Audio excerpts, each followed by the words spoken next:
So yan, isang mapagpalang araw po sa inyo mga kababayan. So nandito tayo ngayon sa bayan ng San Narciso. At eto, dadalawin ko po si mama at saka yung aking kapatid.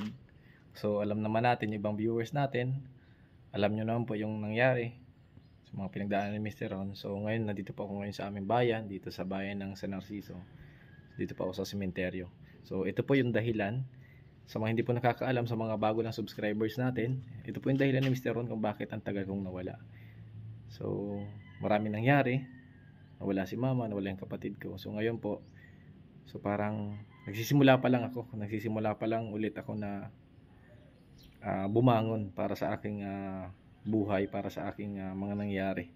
So, nandito po ako ngayon at dadalawin ko po si mama, mga kababayan. Yan. Ganda po yung araw dito, sobrang mainit yung panahon. Tara.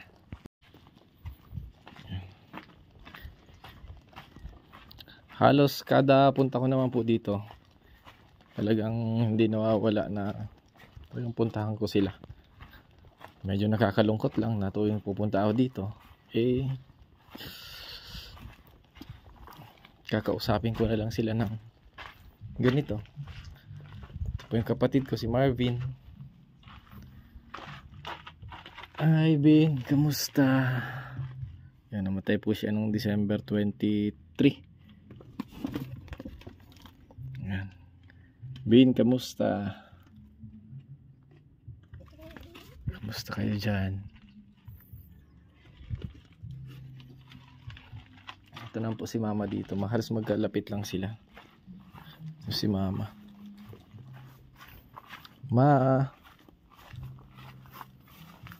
Kamusta ka dyan?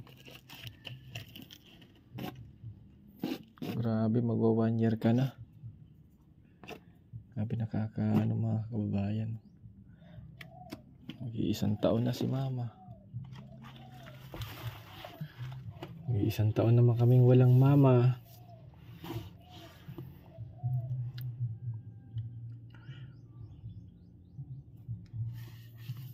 Isang taon na kaming iniwan. Pero siguro naman wala ka nang nararamdaman na sakit dyan. Sa mga nanonood po ngayon, si mama po ay nagkaroon po siya ng tinatawag na breast cancer na hindi po naagapan, na lumala. So yun po yung nagpahirap sa kalagayan niya. Pero hanggang sa huling paghinga po niya, kasama po niya ako, hawak ko yung kanyang kamay at talagang pilit na lumalaban. Ayaw man kaming iwan, pero sobrang naawa naman po kami sa kalagayan niya. Magwa 1 year ka na, ma. Balik na lang ulit ako dito pag nag 1 year ka.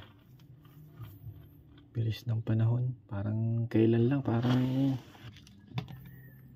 kahapon lang, unong isang araw lang na nangyari. Pero 1 taon ka na. Si Marvin, so nga lang akong pababayaan. Lagi mo pa rin ako sanang gabayan, bantayan, samahan sa lahat ng biyahe ko. Si Papa, mga kapatid ko. Minsan namimiss ka ni Aryan. Asan na daw si Lola? Asan daw si Nanay? Nakakaano lang, may mga lungkot pa rin. Mga lungkot pa rin namang nangyayari sa buhay, pero wala na, tinanggap na namin na nandyan ka na para wala ka na rin sakit na mararamdaman.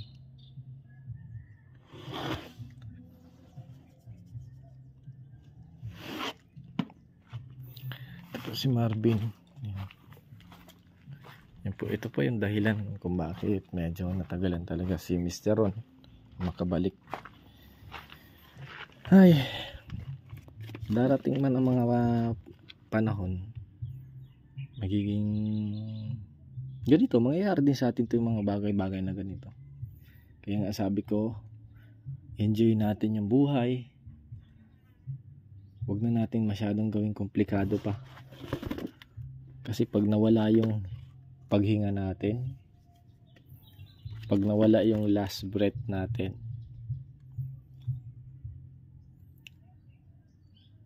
wala nang second life eh. Everlasting life meron, pero yung second life dito sa mundong ibabaw, wala na.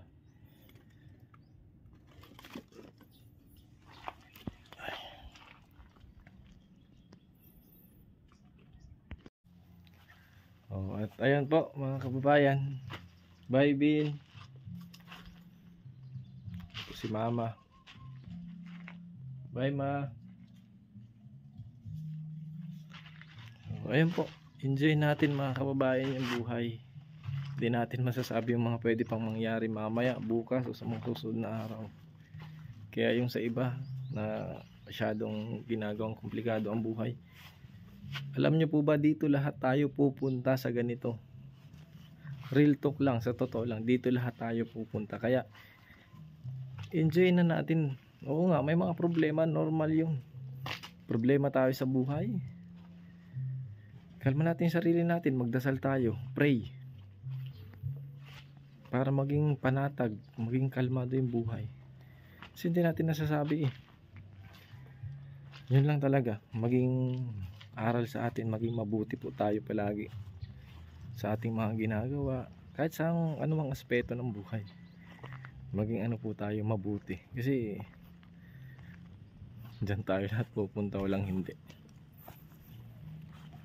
Kaya pagpasalamat pa rin tayo dahil buhay tayo at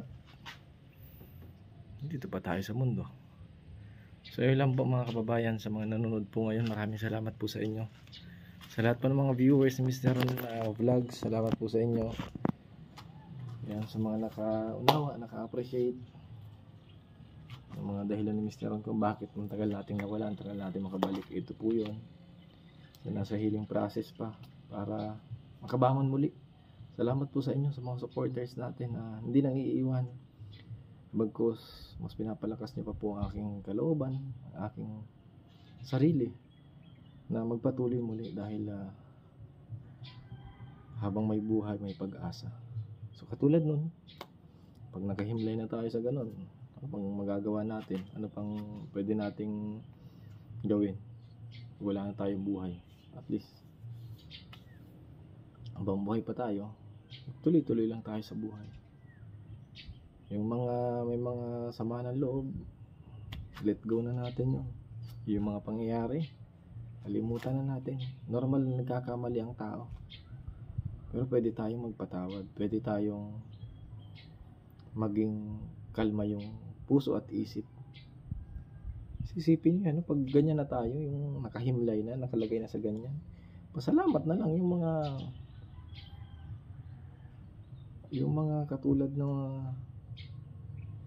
hindi nakakalimutan. Ay paano yung iba dyan nakahimlay? Naalala pa kaya sila ng mga mahal nila sa buhay? Pasalamat.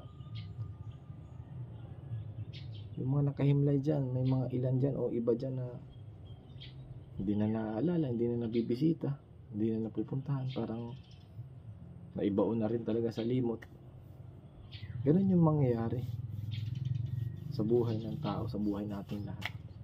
Kaya yung may mga inggit dyan, yung may mga sama ng loob, yung may mga madudumi ang isip, alisin nyo na yun ngayon pa lang. Kasi hindi natin alam yung mga plano, hindi natin alam kailan yung buhay, hindi natin alam pwedeng mangyari sa mga susunod na araw at bukas. Maging ano na lang tayo, maging masaya, maging good vibes. Kung saan tayo nagiging masaya sa buhay, pagpatuloy natin. Kung saan tayo magiging komportable, yung comfort zone natin, pwede nating enjoyin yun. Nasa sa atin, nasa sarili natin desisyon yung magiging kapahingahan ng ating mga isip at puso. So salamat po sa inyo mga kababayan. Hanggang sa muli sa susunod na video.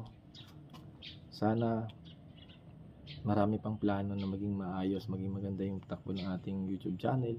Makabalik tayo sa pag-charity. Bagamat hindi man po ako makapag-upload ngayon lang ulit ako nakapag-upload dahil nandito po ako sa Quezon, sa aming probinsya. Wala po tayong wifi. Sa gig naman po, sa data, ang tagal mag-upload pag data lang, kaya ang hirap eh. Kaya yung niloload ko lang pang Facebook lang, pang data lang. Pero pag nag-upload talaga, bilis maubos. Ma-upload man pero matagal. Tsaka mabilis maubos yung data. So pagbalik ko na lang po sa Manila siguro by next week, saka po ako mag-upload ulit. Salamat po sa inyo. God bless mga kababayan. Sabi ko nga, i-relax na natin yung isip at puso natin kung may mga put at galit man. Patawarin na natin silang lahat. Yung may mga galit man tayo, patawarin na natin lahat. Tapos yung mga bagay-bagay sa buhay, enjoy natin habang buhay tayo. Salamat po sa inyo mga kababayan, mga solid supporters and viewers sa ating Facebook page, dito sa ating YouTube. Maraming salamat po. Mag-ingat po kayo palagi. Maraming salamat. God bless everyone. Keep safe always and peace. Salamat po.